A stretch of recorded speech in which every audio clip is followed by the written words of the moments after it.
Hi friends, ನಮಸ್ತೆ. Welcome to Srishti's kitchen. ಇವತ್ತಿನ ನಮ್ಮ ಕಿಚನ್ನಲ್ಲಿ ಸಖತ್ ಟೇಸ್ಟಿಯಾದ ಹೆಗ್ ದಮ್ ಬಿರಿಯಾನಿ ಹೇಗೆ ಮಾಡ್ಕೊಳ್ಳೋದು ಅಂತ ತೋರಿಸ್ಕೊಡ್ತಾ ಇದ್ದೀನಿ. ಹೆಗ್ ಬಿರಿಯಾನಿ ಒಬ್ಬೊಬ್ಬರು ಒಂದೊಂದು ರೀತಿಯಲ್ಲಿ ಮಾಡ್ತಾರೆ. ಇವತ್ತಿನ ದಿನ ನಾನು ನಿಮಗೆ ತೋರಿಸ್ಕೊಡ್ತಾ ಇರೋ ರೆಸಿಪಿ ಹೆಗ್ ದಮ್ ಬಿರಿಯಾನಿ. ಮನೆಯಲ್ಲಿ ಎಲ್ಲರಿಗೂ ಇಷ್ಟವಾಗುವ ರೀತಿಯಲ್ಲಿ ಈ ಸ್ಪೈಸಿ ಹೆಗ್ ದಮ್ ಬಿರಿಯಾನಿ ಹೇಗೆ ಮಾಡ್ಕೊಳ್ಳೋದು ಅಂತ ಇವತ್ತಿನ ದಿನ ವಿಡಿಯೋದಲ್ಲಿ ನಾನು ನಿಮಗೆ ತೋರಿಸ್ತೀನಿ. ವಿಡಿಯೋ ಸ್ಟಾರ್ಟಿಂಗ್ ಟು ಎಂಡಿಂಗ್ವರೆಗೂ ಸ್ಕಿಪ್ ಮಾಡ್ತೀರಾ ನೋಡಿ. ಈಗ ಈ ಬಿರಿಯಾನಿ ಮಾಡಲಿಕ್ಕೆ ಬೇಕಾಗಿರೋ ಇಂಗ್ರೀಡಿಯೆಂಟ್ಸ್ ಏನು, ಅದರ ತಯಾರಿ ವಿಧಾನವೇನು ಎಲ್ಲ ನೋಡೋಣ ಬನ್ನಿ ಫ್ರೆಂಡ್ಸ್. ಮೊದಲಿಗೆ ಎಗ್ ದಮ್ ಬಿರಿಯಾನಿಯನ್ನು ಮಾಡ್ಕೊಳ್ಳಿಕ್ಕೆ ಇಲ್ಲಿ ಒಂದು ಬೌಲ್ ತೆಗೆದುಕೊಂಡು ಇದಕ್ಕೆ ನಾನು ಈ ಗ್ಲಾಸಲ್ಲಿ ಒಂದು 2 ಗ್ಲಾಸಷ್ಟು ಬಾಸುಮತಿ ರೈಸನ್ನು ತೆಗೆದುಕೊಳ್ತಾ ಇದ್ದೀನಿ.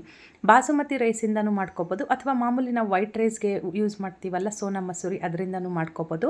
ಈಗ 2 ಗ್ಲಾಸ್ ರೈಸನ್ನು ತೆಗೆದುಕೊಂಡು ಅದನ್ನು ಚೆನ್ನಾಗಿ ವಾಶ್ ಮಾಡಿ ಈಗ ಸ್ವಲ್ಪ ನೀರನ್ನು ಹಾಕಿ ಒಂದು 30 ನಿಮಿಷಗಳ ಕಾಲ ನಾವು ಇದನ್ನು ನೆನೆಸಿಟ್ಕೋಬೇಕಾಗುತ್ತೆ. ಅಷ್ಟರಲ್ಲಿ ಮಸಾಲ ರೆಡಿ ಮಾಡ್ಕೊಳ್ಳೋಣ. ನಾನಿಲ್ಲಿ ಒಂದು 5 ಹಸಿಮೆಣಸಿನ್ಕಾಯಿ, 1 ಗಡ್ಡೆ ಬೆಳ್ಳುಳ್ಳಿ, 1 ಇಂಚಷ್ಟು ಹಸಿ ಶುಂಠಿನ ತೆಗೆದುಕೊಂಡಿದ್ದೀನಿ. ಈ 3 ಇಂಗ್ರೀಡಿಯೆಂಟ್ಸ್ನ ಚಿಕ್ಕ ಜಾರ್ಗೆ ಸೇರಿಸ್ಕೊಂಡು ಇದನ್ನು ನೀರು ಹಾಕ್ದಿರಾ ಪೇಸ್ಟ್ ಮಾಡ್ಕೊಳ್ಳಿ. ಈ ರೀತಿಯಾಗಿ ಇದನ್ನು ಸ್ವಲ್ಪ ತರಿಯಾಗಿ ರುಬ್ಕೊಂಡು ಪೇಸ್ಟ್ ಮಾಡ್ಕೊಳ್ಳಿ. ಈಗ ಪೇಸ್ಟ್ ಮಾಡಿಕೊಂಡು ಇದನ್ನು ಸ್ವಲ್ಪ ಪಕ್ಕಕ್ಕೆ ತೆಗೆದಿಟ್ಕೊಳ್ಳಿ. ಈಗ ಅದೇ ಜಾರಲ್ಲೇ ಒಂದು 3 ಟೊಮೆಟೊ, ಚೆನ್ನಾಗಿ ಹಣ್ಣಾಗಿರೋವಂಥ ಟೊಮೆಟೊನ ಸೇರಿಸ್ಕೊಂಡು ಇದನ್ನು ಸಹ ಈ ರೀತಿಯಾಗಿ ಪೇಸ್ಟ್ ಮಾಡಿ ಪಕ್ಕಕ್ಕೆ ಇಟ್ಕೊಳ್ಳಿ. ಈಗ ಸ್ಟವ್ ಮೇಲೆ ಒಂದು ಪಾತ್ರೆಯಲ್ಲಿ ನೀರಿಟ್ಟು ಅದಕ್ಕೆ ಒಂದು ಸ್ವಲ್ಪ ಉಪ್ಪನ್ನು ಹಾಕಿದ್ದೀನಿ. ಈಗ ಓಲ್ ಗರಂ ಮಸಾಲ ಐಟಮ್ಸ್ನ ನಾನು ನಿಮಗೆ ತೋರಿಸ್ತಾ ಇದ್ದೀನಿ. ಇಲ್ಲಿ ನೋಡಿ, ಸೋಂಪು, ಶಾಯಿ ಜೀರ, ಚಕ್ಕೆ ಲವಂಗ, ಅನಾನಸು, ಮರಾಠೆ ಮೊಗ್ಗು, ಕಲ್ಲುವ, ಹಾಗೆಯೇ ಒಂದು ಸ್ವಲ್ಪ ಪಲಾವ್ ಎಲೆ, ಇಷ್ಟು ಇಂಗ್ರೀಡಿಯೆಂಟ್ಸ್ನ ನೀರಿಗೆ ಸೇರಿಸ್ಕೊಳ್ತಾ ಇದ್ದೀನಿ. ಸಣ್ಣದಾಗಿ ಹಚ್ಚಿಟ್ಕೊಂಡಿರೋ ಕೊತ್ತಂಬರಿ ಸೊಪ್ಪು ಮತ್ತು ಪುದೀನ ಸೊಪ್ಪನ್ನು ಹಾಕಿ ಇದೆಲ್ಲ ಸ್ವಲ್ಪ ನೀರು ಚೆನ್ನಾಗಿ ಕುದಿ ಬಂದಮೇಲೆ ನೆನೆಸಿಟ್ಕೊಂಡಿರೋವಂಥ ಬಾಸುಮತಿ ರೈಸನ್ನು ಇದಕ್ಕೆ ಸೇರಿಸ್ಕೊಳ್ಳಿ. ಈಗ ಸ್ಟವ್ ಮಧ್ಯಮ ಉರಿಯಲ್ಲಿಟ್ಕೊಂಡು ನಾವಿಲ್ಲಿ ರೈಸನ್ನು ಒಂದು 70% ಅಷ್ಟು ಕುಕ್ ಮಾಡಿಕೊಂಡ್ರೆ ಸಾಕಾಗುತ್ತೆ. ತುಂಬ ಬೇಯೋ ಅವಶ್ಯಕತೆ ಇಲ್ಲ. ನಾವು ದಮ್ ಇಡ್ತೀವಲ್ಲ, ಆಗ ಎಲ್ಲ ಕರೆಕ್ಟ್ ಆಗುತ್ತೆ. 70% ಅಷ್ಟು ಬೆಂದ ಮೇಲೆ ಈಗ ನೀವು ಒಮ್ಮೆ ಚೆಕ್ ಮಾಡ್ಕೊಳ್ಳಿ. ಈ ರೀತಿಯಾಗಿ ಚೆಕ್ ಮಾಡಿಕೊಂಡ್ರೆ ಗೊತ್ತಾಗುತ್ತೆ. ಈಗ ನಾನಿಲ್ಲಿ ಸ್ಟವ್ ಆಫ್ ಮಾಡ್ಕೊಳ್ತಾ ಇದ್ದೀನಿ. 70% ಅಷ್ಟು ರೈಸ್ ಬೆಂತಿದೆ. ಸ್ಟವ್ ಆಫ್ ಮಾಡಿದ ನಂತರ ಈ ನೀರನ್ನು ಎಲ್ಲ ನಾವು ಬಗ್ಗಿಸ್ಬಿಡ್ಬೇಕು, ಅಥವಾ ಒಂದು ತೂತ್ ಬಟ್ಲಿಗೆ ಹಾಕಿಟ್ಬಿಟ್ರೆ ನೀರೆಲ್ಲ ಹಿಡಿದೋಗುತ್ತೆ. ನಾನು ಈ ರೀತಿ ಪ್ಲೇಟ್ ಹಾಕ್ಕೊಂಡು ನೀರನ್ನೆಲ್ಲ ಬಗ್ಗಿಸ್ಕೊಂಡು ಈ ರೀತಿ ರೈಸ್ ಮಾಡಿ ಪಕ್ಕಕ್ಕೆ ಇಟ್ಕೊಳ್ತಿದ್ದೀನಿ. ಈಗ ಸ್ಟವ್ ಮೇಲೆ ನೀವು ಯಾವ ಪಾತ್ರೆಯಲ್ಲಿ ಬಿರಿಯಾನಿ ಮಾಡ್ಕೊಳ್ತೀರೋ ಅದನ್ನು ಸ್ಟವ್ ಮೇಲೆ ಇಟ್ಟು 1 ಟೇಬಲ್ ಸ್ಪೂನ್ ಎಣ್ಣೆ ಸೇರಿಸ್ಕೊಂಡು 1 ಚಿಟಿಕೆ ಅರಿಶಿನ, ಒಂದು ಸ್ವಲ್ಪ ಖಾರದ ಪುಡಿ, ರುಚಿಗೆ ತಕ್ಕಷ್ಟು ಉಪ್ಪನ್ನು ಹಾಕ್ಕೊಳ್ಳಿ. ಈಗ ನಾನು ಈ ರೆಸಿಪಿನ ಮಾಡ್ಕೊಳ್ಳಿಕ್ಕೆ ಇಲ್ಲಿ ಒಂದು 7 ಮೊಟ್ಟೆಯನ್ನು ಯೂಸ್ ಮಾಡ್ಕೊಳ್ತಾ ಇದ್ದೀನಿ. ಈಗ ಮೊಟ್ಟೆಯನ್ನು ಇದಕ್ಕೆ ಸೇರಿಸ್ಕೊಂಡು ಚೆನ್ನಾಗಿ ಫ್ರೈ ಮಾಡ್ಕೋಬೇಕು. ಮೊಟ್ಟೆಯನ್ನು ನಾನಿಲ್ಲಿ ಬೇಯಿಸಿ ಸಿಪ್ಪೆ ಎಲ್ಲ ತೆಗೆದು ರೆಡಿ ಮಾಡಿಟ್ಕೊಂಡಿದ್ದೆ. ಈಗ ಇದನ್ನು ಸ್ವಲ್ಪ ನಿಧಾನಕ್ಕೆ ಈ ರೀತಿಯಾಗಿ ಫ್ರೈ ಮಾಡ್ಕೊಳ್ಳಿ. ಮೊಟ್ಟೆಗೂ ಸಹ ಒಳ್ಳೆ ಉಪ್ಪು ಖಾರ ಹಿಡಿಯುತ್ತೆ. ಹಾಗಾಗಿ ಫ್ರೈ ಮಾಡ್ಕೊಂಡ್ಮೇಲೆ ಮೊಟ್ಟೆಯನ್ನೆಲ್ಲ ತೆಗೆದು ಒಂದು ಬೌಲ್ಗೆ ಹಾಕಿಟ್ಕೊಂಡು ಪುನಃ ಇದಕ್ಕೆ ಇನ್ನೊಂದು ಸ್ವಲ್ಪ ಎಣ್ಣೆಯನ್ನು ಸೇರಿಸ್ಕೊಳ್ಳಿ. 1 ಟೇಬಲ್ ಸ್ಪೂನಷ್ಟು ಎಣ್ಣೆನ ಸೇರಿಸ್ಕೊಂಡು ಇದಕ್ಕೆ ಹಾಕಲಿಕ್ಕೆ ಬೇಕಾಗಿರುವ ಓಲ್ ಗರಂ ಮಸಾಲ ಐಟಮ್ಸ್ ತೋರಿಸ್ತಿದ್ದೀನಿ.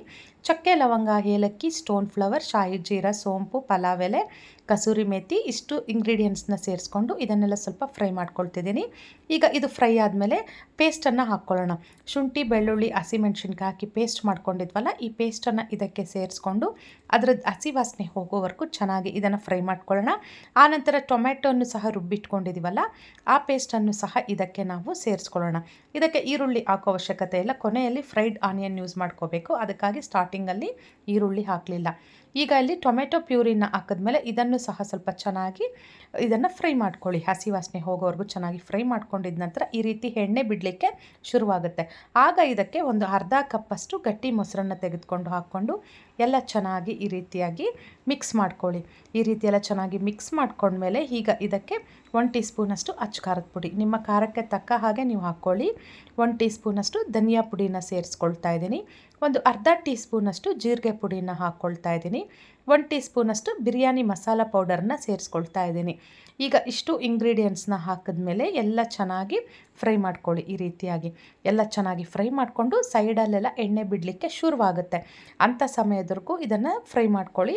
ಈಗ ರುಚಿಗೆ ತಕ್ಕಷ್ಟು ಉಪ್ಪನ್ನು ಸಹ ಹಾಕ್ಕೊಳ್ಳಿ. ನಾವು ರೈಸ್ಗೂ ಹಾಕಿದ್ವಿ, ಸೊ ಹಾಗಾಗಿ ನೋಡ್ಕೊಂಡು ಹಾಕ್ಕೊಳ್ಳಿ. ಈಗ ಇದಕ್ಕೆ ಮೊಟ್ಟೆಯನ್ನು ಸೇರಿಸ್ಕೊಳ್ತಾ ಇದ್ದೀನಿ. ಈ ಮೊಟ್ಟೆಗೆ ಈ ಮಸಾಲೆ ಎಲ್ಲ ಹಿಡಿಯೋ ಥರ 1 ರಿಂದ 2 ನಿಮಿಷ ಈ ರೀತಿ ಮಸಾಲೆಯಲ್ಲಿ ಮೊಟ್ಟೆಯನ್ನೆಲ್ಲ ಚೆನ್ನಾಗಿ ಫ್ರೈ ಮಾಡಿಕೊಂಡು ಈಗ ಫ್ರೈ ಆಗಿರೋವಂಥ ಮೊಟ್ಟೆಯನ್ನು ಪಕ್ಕಕ್ಕೆ ತೆಗೆದಿಟ್ಕೊಳ್ಳೋಣ. ಈ ರೀತಿಯಾಗಿ ತೆಗೆದಿಟ್ಕೊಂಡ್ಬಿಡೋಣ. ಎಲ್ಲ ಮೊಟ್ಟೆಯನ್ನು ಪಕ್ಕಕ್ಕೆ ತೆಗೆದಿಟ್ಕೊಳ್ಳಿ. ಈಗ ಸ್ಟವ್ ಕಡಿಮೆ ಹುರಿಯಲ್ಲಿಟ್ಕೊಂಡಿರ್ರಿ. ಸ್ಟವ್ ಕಡಿಮೆ ಹುರಿಯಲ್ಲಿಟ್ಕೊಂಡು ನಾವಿಲ್ಲಿ ರೆಡಿ ಮಾಡಿ ಇಟ್ಕೊಂಡಿದ್ವಲ್ಲ ರೈಸನ್ನು ಈಗ ಇದಕ್ಕೆ ಹಾಕ್ಕೊಳ್ತಾ ಇದ್ದೀನಿ. ಈ ರೀತಿ ಎಲ್ಲ ಒಂದೇ ಸರಿ ಹಾಕ್ತೀರಾ. ಒಂದು ಸ್ವಲ್ಪ ರೈಸನ್ನು ಈ ರೀತಿ ಮೇಲೆ ಹಾಕಿ ಇದ್ರ ಮೇಲೆ ಒಂದು 3 ಮೊಟ್ಟೆಯನ್ನು ಇಟ್ಕೊಳ್ಳೋಣ. ಆನಂತರ ಸಣ್ಣದಾಗಿ ಕಟ್ ಮಾಡಿಟ್ಕೊಂಡಿರೋವಂಥ ಸ್ವಲ್ಪ ಕೊತ್ತಂಬರಿ ಸೊಪ್ಪು, ಹಾಗೆಯೇ ಒಂದು ಸ್ವಲ್ಪ ಪುದೀನ ಸೊಪ್ಪನ್ನು ಇದ್ರ ಮೇಲೆ ಹಾಕ್ಕೊಳ್ಳೋಣ. ನಾನು ಹೇಳಿದೆ ನೋಡಿ, ಫ್ರೈಡ್ ಆನಿಯನ್ನು ಈ ರೀತಿಯಾಗಿ ಚೆನ್ನಾಗಿ ಫ್ರೈ ಆಗಿರಬೇಕು. ಈಗ ಫ್ರೈ ಆಗಿರೋಂಥ ಆನಿಯನ್ನು ಸ್ವಲ್ಪ ಇದ್ರ ಮೇಲೆ ಈ ರೀತಿಯಾಗಿ ಉದುರಿಸ್ಕೊಳ್ಳೋಣ. ಈ ರೀತಿ ಆದಮೇಲೆ ಈಗ ಪುನಃ ಉಳಿದಿರೋವಂಥ ರೈಸನ್ನು ಈಗ ಈ ಮೊಟ್ಟೆ ಮೇಲೆ ಎಲ್ಲ ಹಾಕ್ಕೊಳ್ಳೋಣ. ಈ ರೀತಿಯಾಗಿ ಉದ್ರಾಗಾದರೆ ತುಂಬ ಚೆನ್ನಾಗಿರುತ್ತೆ ಎಗ್ ದಮ್ ಬಿರಿಯಾನಿ. ಈ ರೀತಿ ರೈಸ್ ಎಲ್ಲ ಲೇಯರ್ ಆಗಿ ಹಾಕ್ಕೊಳ್ಳೋದ್ರಿಂದ ತುಂಬ ಚೆನ್ನಾಗಿ ಬರುತ್ತೆ. ಈಗ ಉಳಿದಿರೋವಂಥ 4 ಮೊಟ್ಟೆ ಈ ರೀತಿ ರೈಸ್ ಮೇಲೆ ಇಟ್ಕೊಳ್ಳೋಣ. ಈಗ ಸೇಮ್ ಇದಕ್ಕೂ ಸಹ ಒಂದು ಸ್ವಲ್ಪ ಕಟ್ ಮಾಡಿ ಇಟ್ಕೊಂಡಿರೋವಂಥ ಕೊತ್ತಂಬರಿ ಸೊಪ್ಪು ಮತ್ತು ಪುದೀನ ಸೊಪ್ಪನ್ನು ಇದ್ರ ಮೇಲೆ ನಾವು ಈ ರೀತಿಯಾಗಿ ಹಾಕ್ಕೊಳ್ಳೋಣ. ಈ ರೀತಿ ಹಾಕ್ಕೊಂಡಿದ ನಂತರ ಫ್ರೈಡ್ ಆನಿಯನ್ ಇನ್ನೂ ಸ್ವಲ್ಪ ಉಳಿಸಿಟ್ಕೊಂಡಿದ್ವಲ್ಲ, ಅದನ್ನು ಸಹ ಇದ್ರ ಮೇಲೆ ಹಾಕ್ಕೊಳ್ಳೋಣ. ಈ ಫ್ರೈಡ್ ಆನಿಯನ್ನು ತಿನ್ನೋವಾಗ ಬಾಯಿಗೆ ಸಿಕ್ತಿದ್ರೆ ತುಂಬ ರುಚಿಯಾಗಿರುತ್ತೆ. ಎಗ್ ದಮ್ ಬಿರಿಯಾನಿಯಲ್ಲಿ ಯಾವುದೇ ದಮ್ ಬಿರಿಯಾನಿ ಮಾಡಿದ್ರೂ ಫ್ರೈಡ್ ಆನಿಯನ್ ತುಂಬ ಟೇಸ್ಟಿಯಾಗಿರುತ್ತೆ. ಈಗ ಒಂದು ಸ್ವಲ್ಪ ನೀರನ್ನು ನಾನು ಫುಡ್ ಕಲರ್ ಹಾಕಿ ನೆನೆಸಿಟ್ಟಿದ್ದೀನಿ. ಆರೆಂಜ್ ಕಲರ್ದು. ಇಷ್ಟ ಇಲ್ಲ ಅಂದರೆ ಸ್ಕಿಪ್ ಮಾಡ್ಬೋದು. ಇದು ಒಳ್ಳೆ ಕಲರ್ ಬರಲಿಕ್ಕೆ ಒಂದು ಸ್ವಲ್ಪ ನೆನೆಸಿಟ್ಕೊಂಡಿದ್ದೆ ನೀರಲ್ಲಿ, ಅದನ್ನು ಸುತ್ತು ಹಾಕಿದ್ದೀನಿ. ಈಗ ಸ್ಟವ್ ಮೇಲೆ ಒಂದು ಹೆಂಚಿಟ್ಕೊಂಡು ಹೆಂಚು ಈ ರೀತಿಯಾಗಿ ಚೆನ್ನಾಗಿ ಕಾದಿರಬೇಕು. ಕಾದಿರೋವಂಥ ಹೆಂಚು ಮೇಲೆ ಈಗ ಈ ಪಾತ್ರೆಯನ್ನು ಇಟ್ಟು ಇದನ್ನು ಮುಚ್ಚಿಟ್ಬಿಡಬೇಕು. ಅದಕ್ಕೂ ಮೊದಲು ಸ್ವಲ್ಪ ಇದನ್ನು ನಾವು ಬಟರ್ ಪೇಪರ್ನ ಯೂಸ್ ಮಾಡ್ಕೊಳ್ತಾ ಇದ್ದೀನಿ ನಾನು. ಅದೆಲ್ಲ ಹೊರಗಡೆ ಆ ಸ್ಟೀಮೆಲ್ಲ ಹೊರಗೆ ಬರ್ದಿರ ಈ ರೀತಿ ಬಟರ್ ಪೇಪರಿಂದ ಕವರ್ ಮಾಡಿಕೊಂಡು ಈಗ ಅದ್ರ ಮೇಲೆ ಲಿಡ್ ಕ್ಲೋಸ್ ಮಾಡ್ತಾ ಇದ್ದೀನಿ. ಇಲ್ಲೊಂದು ಸಣ್ಣ ಹೋಲ್ ಇದೆ, ಇದಕ್ಕೆ ನಾನು ಒಂದು ಸ್ವಲ್ಪ ಈ ರೀತಿ ಪೇಪರ್ನ ಸುತ್ತಿ ಇಡ್ತಿದ್ದೀನಿ. ಬಟರ್ ಪೇಪರನ್ನೇ ಇಡ್ತಾ ಇದ್ದೀನಿ. ಈಗ ಇದನ್ನು ಕರೆಕ್ಟಾಗಿ ಒಂದು 15 ನಿಮಿಷ ಬಿಟ್ಬಿಡಿ, ಸ್ಟವ್ ಕಡಿಮೆ ಹುರಿಯಲ್ಲಿ ಇಟ್ಕೊಂಡು. ಈಗ 15 ನಿಮಿಷ ಆದಮೇಲೆ ಸ್ಟವ್ ಆಫ್ ಮಾಡಿದ್ದೀನಿ. ಈಗ ನಾನು ಸ್ಟವ್ವಿಂದ ಕೆಳಗೆ ಇಳಿಸಿ ಒಂದು 5 ನಿಮಿಷ ಆದಮೇಲೆ ನಿಮಗೆ ತೋರಿಸ್ತಾ ಇದ್ದೀನಿ ನೋಡಿ. ಇಲ್ಲಿ ಚೆನ್ನಾಗಿ ಬಂದಿದೆ, ಒಳ್ಳೆ ಘಮ ಬರ್ತಾ ಇದೆ. ಒಳ್ಳೆ ಎಗ್ ದಮ್ ಬಿರಿಯಾನಿ ಇಲ್ಲಿ ರೆಡಿ ಆಯಿತು. ಈಗ ನಾನು ನಿಮಗೆ ತೋರಿಸ್ಕೊಡ್ತಾ ಇದ್ದೀನಿ ನೋಡಿ, ಎಷ್ಟು ಉದ್ರಾಗಿ ಎಷ್ಟು ಕಲರ್ಫುಲ್ಲಾಗಿ ಬಂದಿದೆ ಅಂದರೆ ನೋಡಿ, ನೀವೇ ಗಮನಿಸ್ತಾ ಇರ್ಬೋದು ವಿಡಿಯೋದಲ್ಲಿ. ಒಂದೊಂದು ಹಗಳು ಒಂದೊಂದು ಕಲರ್ ಬಂದಿದೆ, ನೋಡ್ತಾ ಇರ್ಬೋದು. ಬಿಳಿ ಇದೆ, ಹಾಗೆಯೇ ಆರೆಂಜ್ ಇದೆ, ರೆಡ್ ಇದೆ, ಯೆಲ್ಲೋ ಇದೆ, ಈ ರೀತಿಯಾಗಿ ಬಂದಿದೆ. ಎಗ್ ದಮ್ ಬಿರಿಯಾನಿ ಅನ್ನೋದು ಹೀಗೆ ಇರಬೇಕು, ತುಂಬ ಟೇಸ್ಟಿಯಾಗೂ ಇರುತ್ತೆ. ನೀವು ಗಮನಿಸ್ತಾ ಇದ್ದೀರಾ, ತುಂಬ ಉದ್ರಾಗಿ ತುಂಬ ಚೆನ್ನಾಗಿ ಬಂದಿದೆ ಎಗ್ ದಮ್ ಬಿರಿಯಾನಿ. ಈಗ ಇದನ್ನು ಒಂದು 5ರಿಂದ 10 ನಿಮಿಷ ಪಕ್ಕಕ್ಕೆ ಇಟ್ಬಿಡಿ. ಆನಂತರ ಒಂದು ಸ್ವಲ್ಪ ಆರಿದ ಮೇಲೆ ಇದನ್ನು ನೀವು ಸರ್ವ್ ಮಾಡ್ಕೋಬೋದು. ಈ ರೀತಿಯಾಗಿ ಇದನ್ನು ರಾಯ್ತ ಹೊಟ್ಟಿಗೆ ತಿನ್ಬೋದು ಅಥವಾ ಹಾಗೇನೂ ತಿನ್ಕೋಬೋದು, ತುಂಬ ಟೇಸ್ಟಿಯಾಗಿರುತ್ತೆ.